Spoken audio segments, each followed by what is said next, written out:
Friends, just imagine మీరు ఒక చనిపోయిన వారి అంత్యక్రియలకు వెళ్ళారనుకుందాం. ఒక్కసారిగా శవం లేచి కూర్చుంటే ఎలా ఉంటుంది? గుండె జల్లుమంటుంది కదా. ఇలాంటి సంఘటన 1915లో అమెరికాలో నిజంగా జరిగింది.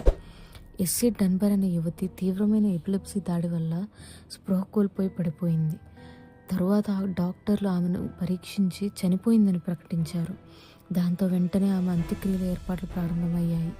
కానీ ఎస్సీ వాళ్ళ సిస్టర్ ఆ కార్యక్రమానికి చాలా ఆలస్యంగా వచ్చింది. దానివల్ల ఎస్సీని చివరిసారిగా ఒక్కసారి చూడాలి అని చెప్పని కాఫీని తెరమ్మని కోరింది. కాఫీని తెరిచిన వెంటనే అందరూ షాక్ అయ్యారు. ఎస్సీ డన్బర్ ఒక్కసారిగా లేచి కూర్చుంది, చిరునవ్వు నవ్వింది. అంతే, అందరూ షాక్ అయ్యారు. ఆమె చనిపోలేదు, జస్ట్ ఎపిలెప్సీ వలన స్పృహ కోల్పోయి పడిపోయిందంతే.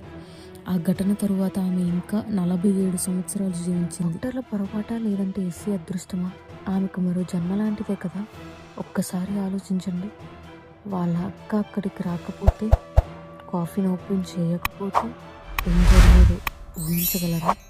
మీరేమనుకుంటున్నారు? కామెంట్ చేయండి.